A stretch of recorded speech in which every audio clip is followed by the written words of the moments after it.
Bienvenidos de nuevo aquí a vuestro canal Microcuentos Universales. Hoy os traigo una nueva entrega de cuentos del autor ruso Anton Chejov. En este caso, el cuento que quiero compartir con vosotros hoy es La apuesta. Un cuento excepcional, aunque no muy conocido para el gran público. El relato comienza con un debate entre varias personas, pero centrado en un jurista y un banquero. Parece que comienza de una forma absurda con el planteamiento de una extraña apuesta, pero el final del relato contiene una reflexión de quilates. Os emplazo también a que echéis un vistazo por el canal porque hay cuentos de verdad para no perderse. De todo tipo, con grandes enseñanzas, como siempre. Y, claro que sí, que os paséis por mi otro espacio, Cuentos Inmortales TV. Si no estáis suscritos, suscribiros. Una cosa importante que pocas veces digo es que le deis a la campanita para cuando se sube un vídeo os llegue en el instante. Y así sabéis que tenéis un nuevo cuento para escuchar con tranquilidad. Espero que os guste mucho. Os mando un beso y un fuerte abrazo. Después hablamos y... sin más dilación... comencemos.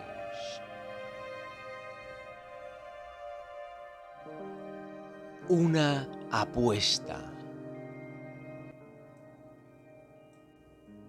Era una oscura noche de otoño. El viejo banquero caminaba en su despacho, de un rincón a otro, recordando una recepción que había dado 15 años antes en otoño.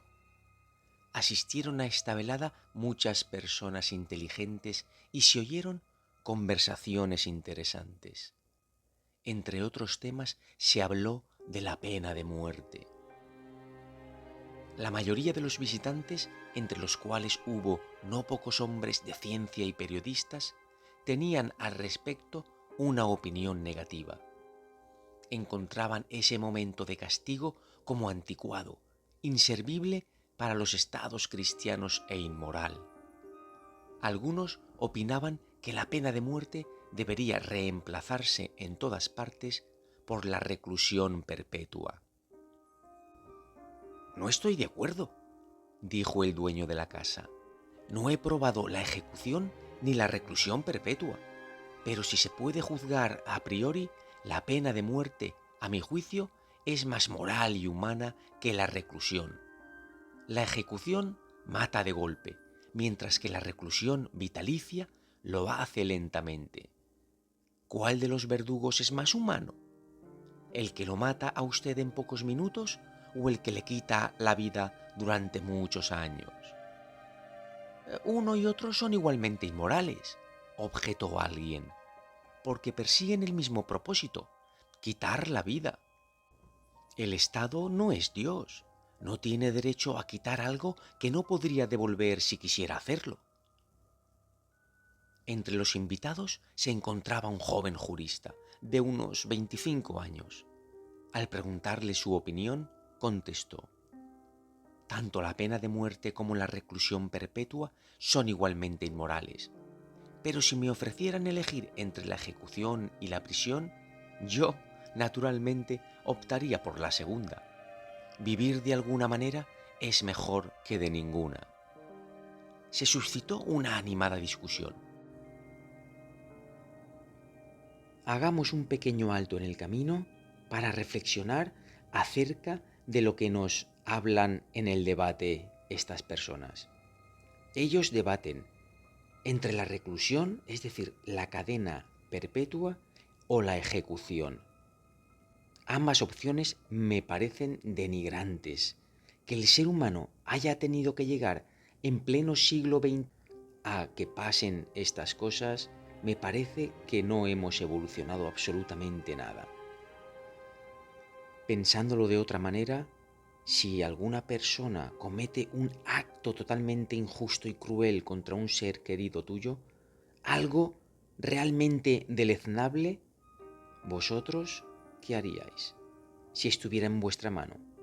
¿Lo condenaríais o le perdonaríais? Es muy difícil por la estructura mental que tenemos.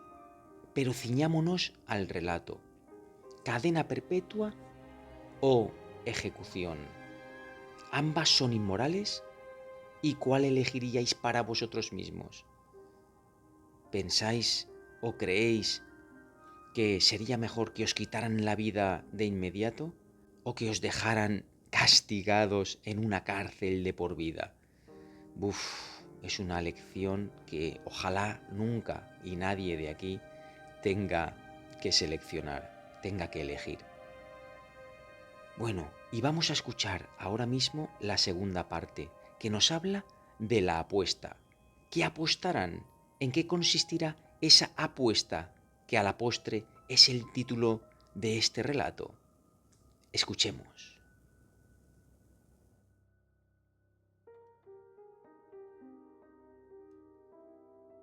El banquero, por aquel entonces más joven y más nervioso, de repente dio un puñetazo en la mesa y le gritó al joven jurista: «No es cierto.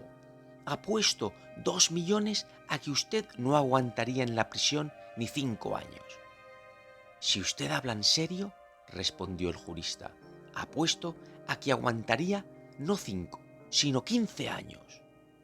«¿15? Está bien», exclamó el banquero. «Señores, pongo 2 millones». «De acuerdo, usted pone los millones y yo pongo mi libertad», dijo el jurista. Y esta feroz y absurda apuesta fue concertada. El banquero, que entonces ni conocía la cuenta exacta de sus millones, mimado por la suerte y despreocupado, estaba entusiasmado por la apuesta. Durante la cena bromeaba a costa del jurista y le decía: «Piénselo bien, joven, mientras no sea tarde. Para mí 2 millones no son nada, pero usted se arriesga a perder los 3 o 4 mejores años de su vida. Sí, y digo 3 o 4 porque más de eso usted no va a soportar. No olvide tampoco, desdichado, que una reclusión voluntaria resulta más penosa que la obligatoria. La idea de que en cualquier momento usted tiene derecho a salir en libertad le envenenará la existencia en su prisión. Tengo lástima de usted». Y esta ha sido la apuesta. Una verdadera extraña apuesta. Porque, ¿qué os parece pasar 15 años de vuestra vida en una pequeña casita, sin nada a vuestro alcance, sin poder comunicaros con nadie, solamente a expensas del tiempo, para que, eso sí, cuando salgáis de ahí seáis multimillonarios o tengáis toda la riqueza del mundo? ¿Lo haríais? ¿Aguantaríais? Yo personalmente estuve 2 meses recluido por la pandemia en mi casa y me moría, yo ya no podía más. ¿Vosotros qué pensáis? ¿De qué parecer sois? También, por otro lado, está la reflexión de que, ¿qué es la vida? ¿Estar trabajando hasta el día de tu jubilación, 8 horas al día, para volver a tu casa reventado, coger energías, descansar para el día siguiente hacer lo mismo? ¿No os parece eso una reclusión todavía peor? Lo que aquí se nos plantea son, a fin de cuentas, 15 años, 15 duros años. Pero nosotros estamos igual toda la vida. Lo dejo a vuestro libre albedrío. Después me ponéis en la cajita de comentarios lo que pensáis acerca de esta reflexión. Y ahora no os vayáis, porque viene una de las cosas más importantes: la vida de nuestro personaje en el encierro. ¿Qué hará? Escuchar. Y ahora el banquero, caminando de un rincón a otro, recordaba todo aquello y se preguntaba a sí mismo: ¿para qué está puesta? ¿Qué provecho hay en haber perdido el jurista 15 años de su vida y en tirar yo 2 millones de rublos? ¿Puede ello demostrar a la gente que la pena de muerte es peor o mejor que la reclusión perpetua? No y no. Es un dislate, un absurdo. Por mi parte, ha sido el capricho de un hombre satisfecho, y por parte del jurista, una simple avidez por el dinero. Y él se puso a recordar lo que había ocurrido después de la velada descrita. Se decidió que el jurista cumpliera su reclusión bajo severa vigilancia, en una de las casitas construidas en el jardín del banquero. Se convino que durante 15 años sería privado del derecho de traspasar el umbral de la casa, ver a la gente, escuchar voces humanas, recibir cartas y diarios. En cambio, se le permitía tener un instrumento musical, leer libros, escribir y mandar cartas, tomar vino y fumar. Con el mundo exterior, según el convenio, no podría relacionarse de otra manera que en silencio, a través de una ventanilla arreglada para este propósito. Mediante una esquela podría solicitar todo lo necesario, los libros, la música, el vino, etc. Todo lo cual recibiría en cualquier cantidad únicamente por la ventanilla. El convenio preveía todos los detalles que conferían al recluido la condición de estrictamente incomunicado y le obligaba a permanecer en la casa 15 años justos, a partir de las 12 horas del 14 de noviembre de 1870 hasta las 12 horas del 14 de noviembre de 1885. La menor tentativa de infringir estas condiciones por parte del jurista, aunque fuera 2 minutos antes del plazo, liberaba al banquero de la obligación de pagarle los 2 millones. En su primer año de reclusión, el jurista, por cuanto se podía juzgar a través de sus breves notas, sufrió mucho a causa de la soledad y el tedio. En su casita se oía constantemente los sonidos del piano. El vino y el tabaco fueron rechazados por él. El vino, escribía, provoca los deseos, y los deseos son los primeros enemigos del recluido.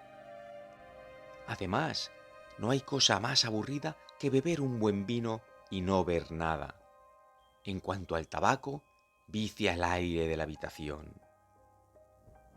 En el primer año se le enviaba al jurista libros de contenido preferentemente fácil, novelas con complicada intriga amorosa, cuentos policiales y fantásticos, comedias, etc.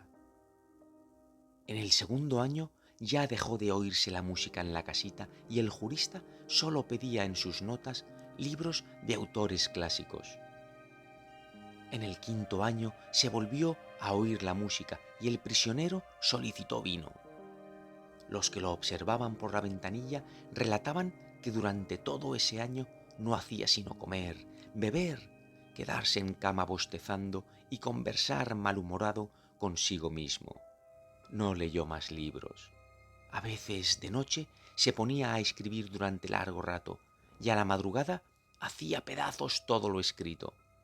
Más de una vez se le oyó llorar.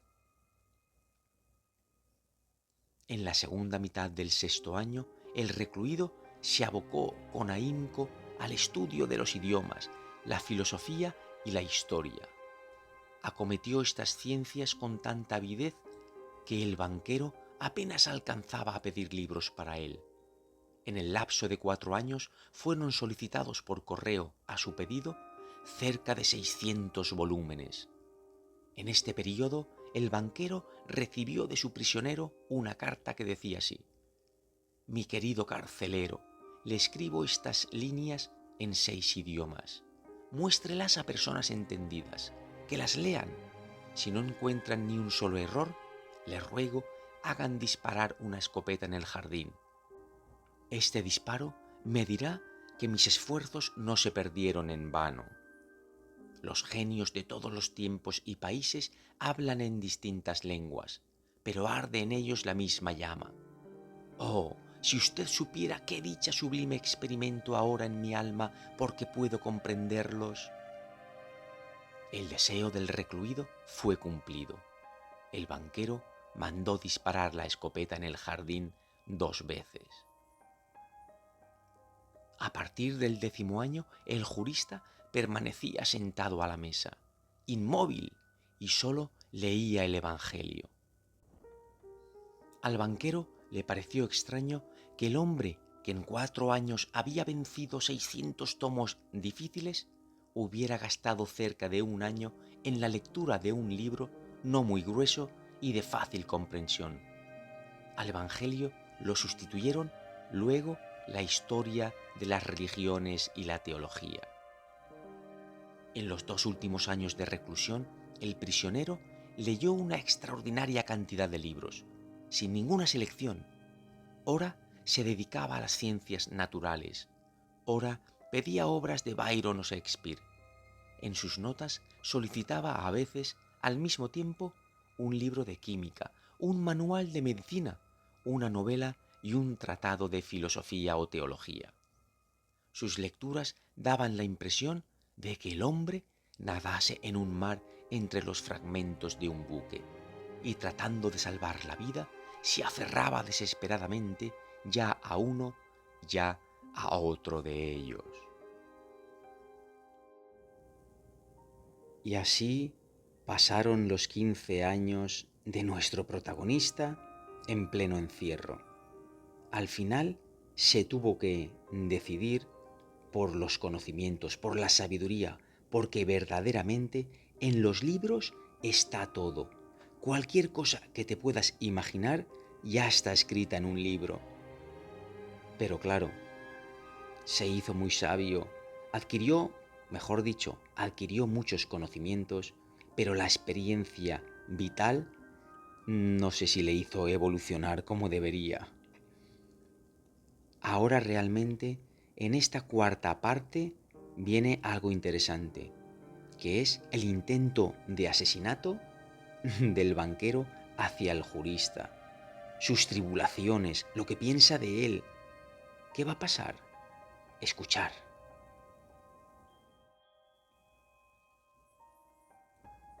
El viejo banquero recordaba todo eso pensando: mañana a las 12 horas él obtendrá su libertad.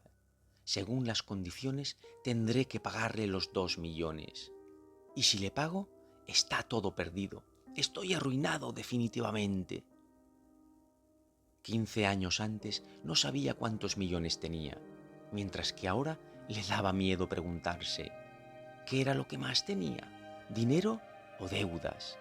El imprudente juego en la bolsa, las especulaciones arriesgadas y el acaloramiento del cual no pudo desprenderse ni siquiera en la vejez, poco a poco fueron debilitando sus negocios, y el osado, seguro y orgulloso ricachón se transformó en un banquero de segunda clase que temblaba con cada alza o baja de valores.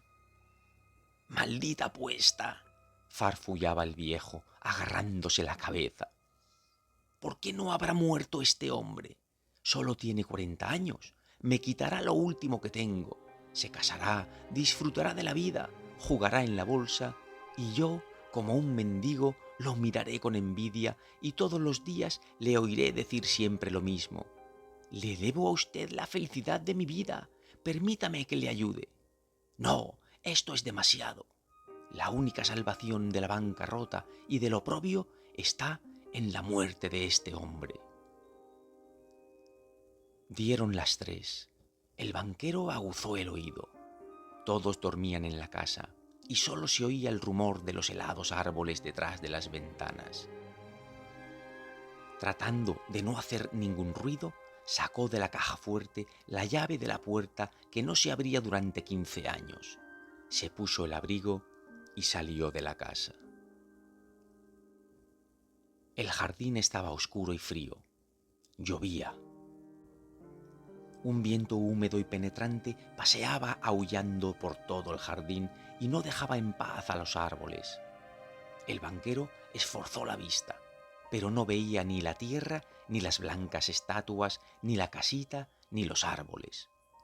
Se acercó entonces al lugar donde se hallaba la casita y llamó 2 veces al sereno. No hubo respuesta. Por lo visto, el sereno, huyendo del mal tiempo, se refugió en la cocina o en el invernadero y se quedó dormido. Si soy capaz de llevar adelante mi propósito, pensó el viejo, la sospecha recaerá antes que en nadie sobre el sereno. En la oscuridad tanteó los escalones y la puerta y entró en el vestíbulo de la casita. Luego penetró a tientas en el pequeño pasillo y encendió un fósforo. Allí no había nadie. Vio una cama sin hacer y una oscura estufa de hierro en un rincón. Los sellos en la puerta que conducía al cuarto del recluido estaban intactos. Cuando la cerilla se había apagado, el viejo, temblando de emoción, miró por la ventanilla. La opaca luz de una vela apenas iluminaba la habitación del recluido. Este estaba sentado junto a la mesa. Solo se veían su espalda, sus cabellos y sus manos. Sobre la mesa, en 2 sillones y sobre la alfombra, junto a la mesa, había libros abiertos. Transcurrieron 5 minutos y el prisionero no se movió ni una sola vez. La reclusión de 15 años le había enseñado a permanecer inmóvil. El banquero golpeó con el dedo en la ventanilla, pero el recluido no hizo ningún movimiento. Entonces el banquero arrancó cuidadosamente los sellos de la puerta e introdujo la llave en la cerradura. Se oyó un ruido áspero y el rechinar de la puerta. El banquero esperaba el grito de sorpresa y los pasos, pero al cabo de 3 minutos el silencio detrás de la puerta seguía inalterable. Decidió entonces entrar en la habitación. Junto a la mesa estaba sentado, inmóvil, un hombre que no parecía una persona común. Era un esqueleto cubierto con piel, con largos bucles femeninos y enmarañada barba. El color de su cara era amarillo, con un matiz terroso. Tenía las mejillas hundidas, espalda larga y estrecha, y la mano que sostenía su melenuda cabeza era tan delgada que daba miedo mirarla. Sus cabellos ya estaban salpicados por las canas, y a juzgar por su cara, avejentada y demacrada, nadie creería que solo tenía 40 años. Dormía. Delante de su inclinada cabeza se veía sobre el escritorio una hoja de papel, en la cual había unas líneas escritas con letra menuda. Miserable, pensó el banquero. Duerme y probablemente sueña con los millones. Pero si yo levanto este semicadáver, lo arrojo sobre la cama y lo aprieto un poco con la almohada, el más minucioso peritaje no encontrará signos de una muerte violenta. Pero leamos primero estas líneas. Esta cuarta parte ha sido un tanto tenebrosa. Los miedos del banquero han hecho que se decida por cometer un asesinato. Veremos a ver si lo comete, pero antes de que lo cometa, tiene que leer un escrito que ha dejado el jurista para que él lo encuentre y lo lea. Y aquí están las grandes reflexiones de este relato. Escucharlas. El banquero tomó la hoja y leyó lo siguiente. Mañana, a las 12 horas del día, recupero la libertad y el derecho de comunicarme con la gente. Pero antes de abandonar esta habitación y ver el sol, considero necesario decirle algunas palabras. Con la conciencia tranquila y ante Dios que me está viendo, declaro que yo desprecio la libertad, la vida, la salud y todo lo que en sus libros se denomina bienes del mundo. Durante 15 años estudié atentamente la vida terrenal. Es verdad, yo no veía la tierra ni la gente, pero en los libros bebía vinos aromáticos, cantaba canciones, en los bosques cazaba ciervos y jabalíes, amaba a las mujeres. Beldades, leves como una nube, creadas por la magia de sus poetas geniales, me visitaban de noche y me susurraban cuentos maravillosos que embriagaban mi cabeza. En sus libros escalaba las cimas del Elbruz y del Monte Blanco, y desde allí veía salir el sol por la mañana mientras al anochecer lo veía derramar el oro purpurino sobre el cielo, el océano, las montañas. Veía verdes bosques, prados, ríos, lagos, ciudades. Oía el canto de las sirenas y el son de las flautas de los pastores. Tocaba las alas de los bellos demonios que descendían para hablar conmigo acerca de Dios.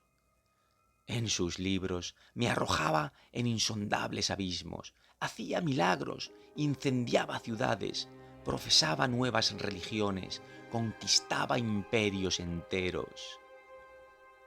Sus libros me dieron la sabiduría, todo lo que a través de los siglos iba creando el infatigable pensamiento humano está comprimido cual una bola dentro de mi cráneo. Sé que soy más inteligente que todos vosotros.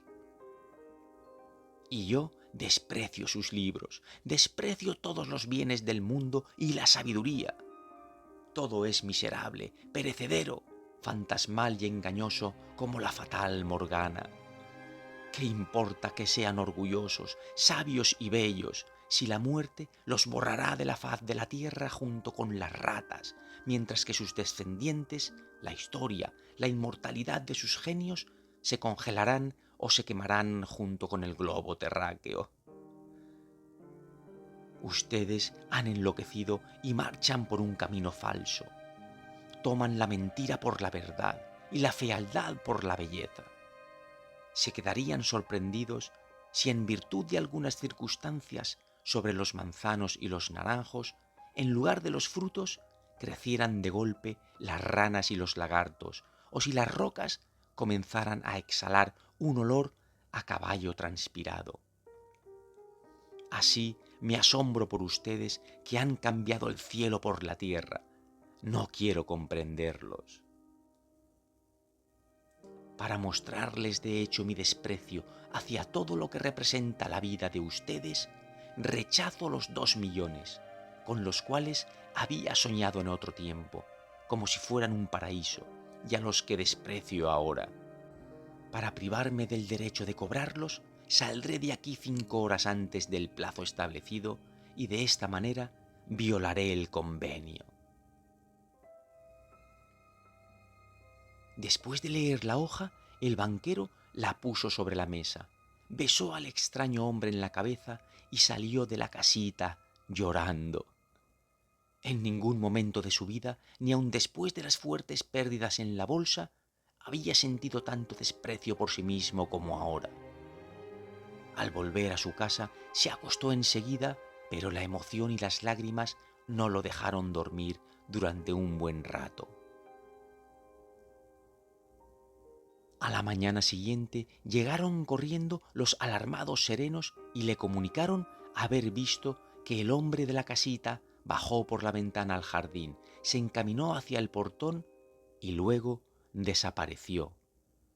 Junto con los criados, el banquero se dirigió a la casita y comprobó la fuga del prisionero. Para no suscitar rumores superfluos, tomó de la mesa la hoja con la renuncia y al regresar a casa la guardó en la caja fuerte.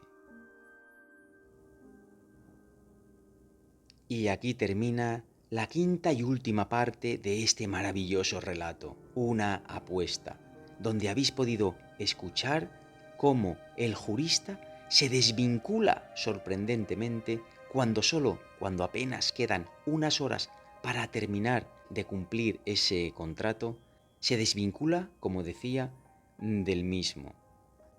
Para alegría inmensa del banquero, por supuesto. Bueno, ¿qué os ha parecido las últimas reflexiones del jurista? ¿Qué me podéis decir acerca de ellas?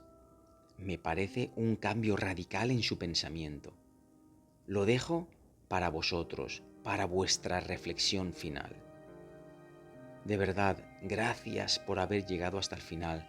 Gracias por el apoyo que me dais, los comentarios tan magníficos de esta comunidad, que me llegan desde todas partes del mundo, de verdad, desde todas. Muchísimas gracias. Os mando un abrazo de luz a todos y a todas, un beso enorme, os deseo lo mejor y hasta pronto. Chao.